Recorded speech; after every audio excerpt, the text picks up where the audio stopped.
bi nga xam ne maître El Hadji Diouf defati na ko ni ki démb mais def na touru réseaux sociaux yëpp par rapport ak kàddu yi nga xam ne moom la si yëkkati donc bu fekkee disponible na. dañuy dem donc comme que vidéo bi xawut kii daal nañ ko waaw dafa am ay yooyu nañ ko commenté rek. am ay xorom. kàddu yi di am ay xorom. ah bon.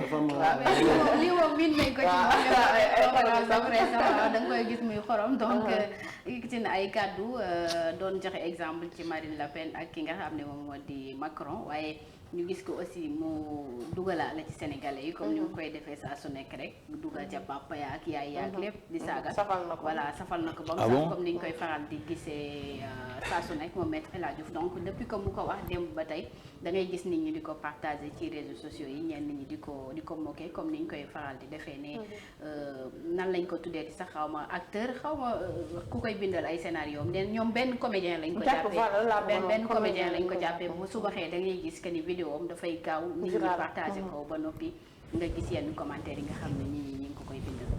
Pape Mahawa ak fii dëkk bi toll ak fi politique toll leen ñu gis politique kàddu yu ñaaw yi si commencé dañ ci un leader magum jëm day taxaw di wax ay kàddu yoo xam ne daal mu ngi nii ba tey kese du ko ñemee déglu ci mbooloo. ah non mais man dégguma vidéo bi. Bon, j'allais dire c'est un peu dommage mais j'ai encore plus peur lorsque vous dites que mënu leen ko teg parce que dafa diis. Bon. mënuñu ko teg loolu tamit. non j'ai dit que daf ma gën a tiitloo parce que damay imaginer lan la war a wax ba mu waruñ ko mun a teg quoi. tegginuwul daal ay j'ai compris mais kàddu yu tegginuwul man dama koy ñaawlu kenn warul wax kàddu yu tegginewul rawatina si tu prétends nous diriger mais attention nos amis dinaa defaat beneen remarque ah oui sur la liste titulaire la liste titulaire de Yewwi vous savez très bien que ki créé xorom ak poobar mu nga fa moo ko créé Sonko mu ngi fa ay Assane Diouf Assane Diouf mais bokkatul non nag mais oui waaw mais xam nga boo ko alors maa ngi ñëw rek dama condamné dinañ tudd tamit ñeneen ñoo ma terminé rek kon ñu ngi lay déglu maa ngi ñëw yaa am saa bàyyi ko mu tax dama commencé ne su waxee lu tegginewul bu ñu ko teg je le condamne foofu mooy un bi deux ma ne ki créé nag xorom ak poobar moo ko créé moo ko inventé le concepteur vous êtes d'accord avec moi. nga baal ma foofu ma dolli la ci kii di Khalifa Sall. non maa ngi ñëw yaa ma déglu ay conférence yaa ma déglu rek wala da nga leen bañ a déglu mais dama ne ki ko inventé. ki inventé le concept de xorom ak poobar. mais fa mu nekk xam ngeen ko ñu dugal ko ci liste. dama ne rek dugal ko ci liste. mu taxaw en bonne position di wax ci meeting. doon un leader politique. il faut ñu am courage aussi dire que ñooñu waruñu représenter. ils doivent pas être ceux qui incarnent un avenir pour le pays. sëñ bi tamit su dee dégguma li mu wax mais li ngeen ma ci wax moo ma doy. su dee dafa wax lu tegginewul on le dénonce. mais nee nañ c'est vrai opposition bi tey lañ commencé mais yéen seen biir maanaam koo xam du ñu tudd tooñ mais si yéen la bokkoon journaliste boo xam ñëpp xam nañ ko moo fi créé maanaam xorom.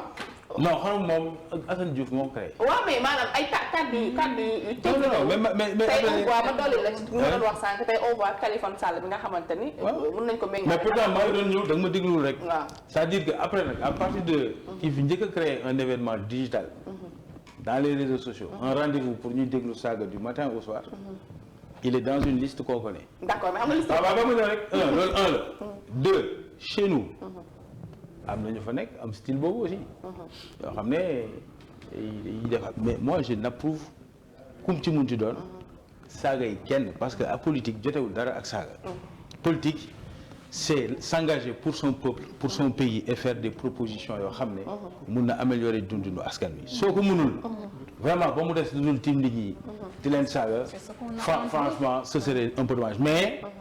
man kenn laa gis koo xam ne professionnalisme am ak identité politique am loolu la et il était dans la liste de ceux qui sont en face il est dans leur conférence de presse à côté il a déclaré à l'Obélisque que suba laa gën a mën a xorom mën a poobar et voilà ça aussi je pense que les observateurs société civile les journalistes et autres dañ ci am un rôle il faut dénoncer ça ou que d'où que ça vienne parce que yooyu xam nga nu muy mujjee benn Assane moo ko commencé ñu reetaan ci on en a tous rigolé même moi on regardait Assane Diouf di rigoler on souriait. Qu'est-ce que ça a donné? Ça a donné des centaines de Assane Diouf. waaw moo tax il faut qu'on sache arrêter les choses. moo tax ki ma la ci toftal sànq ba tey. muy Kaliphone. mais je dénonce les insultes. ñu gis ko yéen seeni conférence de presse si wetu président de la république. ba bii passé mu mujjee indi problème entre. non man li ma gis bien vrai que jégalu naa après. tamit loolu dañ koy. non man lu ma gis man li ma gis laa yor saaga moom. Kaliphone Assane Diouf ku mu munti doon ay affaire saaga en politique amu fa place. xam nga mënu ma wax lu gën a leer loolu. ah maintenant li ma gis moom j'ai vu man je l'ai découvert dans l'événement là. Et j'ai vu après, j'ai dit, mais voilà, ça m'avait choqué les insultes là. Mais apparemment, lui, si bon, jégalu na te gisuma ko en tout cas dernièrement, muy saaga, li moo gis mooy muy def ay vidéo propre sans dugg ci la mais saaga moom. mais dañu gis nag politique ku bëgg percer ku bëgg am buzz ku bëgg ñu ci xam ne da ngay saaga. non c'est dommage loolu nag attention loolu soo xoolee loolu buzz bi ñan ñoo koy joxe. C'est ceux qui donnent le micro. Malheureusement. Non, il faut refuser de donner le micro à certains fois. mais Pape Mahawa tey un leader. vraiment mu toog di woote conférence de presse am woote presse bi ñëw donc ñu ñëwuñu pour génne ay saaga moom peut-être am benn. En tout cas c'est triste. C'est triste sunu démocratie on ne peut pas partir de Léopold Senghor de Cheikh Anta Diop de Mamadou Dia. Des gens qui proposent des projets de société. Bon jusqu'à président Abdoulaye Wade Macky Sall etc. Et subitement ñu bëgg a wàccee débat public bi. ci ay xorom ay saaga ay menacé wante ay suy naa la defal affaire même le gars qui disait là ouais door naa ko ba futti ko bon il faut arrêter il faut ñu ñëwaat quand même ci ni ñu tabaxee dëkk bi avec quelle valeur man loolu laa gëm quoi gëwma vraiment la culture du buzz là loolu mun na nasaxal sunu démocratie waaw bu baax quoi parce que débat public c'est important xale yi ñuy seetaan ci la ñuy roy pour demain. Donc nous avons tous ce rôle. Malheureusement sax lañu doon introduire si ñoom aar donc Sénégal boo nee aar Sénégal sax ñoom dañuy jàpp ils sont trop technocrates. C'est ça léegi ci moo lañ bëgg a xewal quoi mais loolu suñ ko bañul encore une fois Assane il était seul entre le moment où on l'a tous suivi di ko seetaan di reetaan mais y en a combien aujourd'hui waaw mais am na ñu ma bëggul te tudd seen tur sax am na ñu nekk ay Italie di xumbal di def bu nekk El Hadj Diouf moo fi bees te bu nekk El Hadj Diouf en tant que leader politique. Non je suis pas d'accord Sall je suis pas d'accord Sall ak fu mu munti jógee je suis pas d'accord soo nee moo bees je vais dire dans les heures qui suivent là y en a un autre qui a quelque chose loolu la quoi mais Sall moom fu mu munti jógee baaxul et suñu vigilant wul suñu on n'a pas de la vigilance pour di refuser di ko parce que saaga lan mooy valeur ajoutée bañ di ko génnee ku saaga waruñu la sax génnee fa nga ko saaga fa lañ ko war a teg dem jëli ki wax lu am fulla di ko génnee waaw man vraiment parce que commentaire u saaga lu bon la lu bon boobu ànd naa ci loolu moo ci sama gis-gis donc nuy wane lu rafet te li ñuy xaar ci am politique moom mooy wax lu rafet wax lu baax surtout di wax man problème la xalaat ak ay idée parce que li ñuy xaar ñoom mooy débat d'idée li ñuy xaar ñoom moom mooy ay proposition luy soppi dundin askan wi mooy du ay dagg sant voilà et tamit ñun ñi ci nga xamante ni ñun ñoo nekk ci wàllu média wala nekk ci wàllu communication tamit ñu bàyyi xel suñu bopp ci yu mel comme ni nga ko defee léegi xam nga rafetoon na nu teg ko bu fekkoon lu baax loolu da nga lànk tegoo ko parce que doon na loo xam ne bu ñu ko tegoon du honoré tey jii nii ñun suñu plateau du honoré tey jii nii suñu taxawaay donc homme politique yi ñu ngi leen di ñaan li ñuy xaar ci moom mooy débat d'idées ak it ay xalaat yoo xamante ne dafay soppi dundin askan mais pas xeex ak kilifa yaa ngi seetaan bët set kilifa yaa ngi seetaan bët set donc duñ fi teg yoo xamante ne tamit bu ngi noonu ayda ñu gis met El Hadj Diouf façon na toog ci élection yi gunge waate na gunge na ñaari candidat ñu dem voté ji pare xeex na pare xorom na gis naa ñu ko doon uyee ba mu indi ay explication ne après dañ ko yóbbu en urgence ci peut-être que pourtant Kaolack ñoom ñoo fa gagné pourtant benn bokk yaakaar met El Hadj Diouf bu dee Kaolack moom mooy fiefam benn moom moo gagné Kaolack sur le plan département. C'est vrai. Donc, du point de vue. Mais bon, xaw ma li ngeen di wax bon en tout cas maintenant l'homme que je connais à titre personnel c'est quelqu'un de parfaitement affable et gentil et très impliqué sama xarit la et j'assume totalement cette amitié. Maintenant xaw ma nag exactement leneen li ngeen di wax ni lan la. non juste su kàddu yi mu wax rek. kàddu yi déjà. non pas vidéo bi ah je pensais que vous parliez d'autres choses. ci élection yi ba leneen di voté ji dañ ko doon waaw di ko voilà mu ngi noonu. bon loolu tamit bon yoon ah jour élection la jarul ñu dugg mais yow. peut-être discours am yi muy tenir à il tient de l'endroit de Ousmane Sonko vidéo bi sax loolu bokk na ci attention je suis très pris. taal sa nangam. ah loolu la. voilà. xorom ko moom sax. c'est pas normal mais kenn warul taal réew mi aussi. déglu moo mais. te maman day affirmé ci suuf. si kenn warul taal réew mi kenn warul taal réew mi. ñu ngi koy taal. non jéem nañ ko kay dañ ko mënul.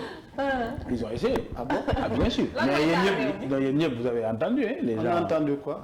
Bon, en tout cas, El Hadj li muy défendre, il a raison de le défendre. Mën na ko défendre nag te bañ ci saaga kenn. Mais il a raison de défendre ses positions parce qu'en face aussi on a des gens yi saaga di menacer nit ñi et cetera teguñ ko fenn fii kenn ragalu leen. te aussi la vie politique de ce pays du affaire ragal ak menacer wante c'est les Sénégalais qui vont aller voter et dire ce qu'ils pensent.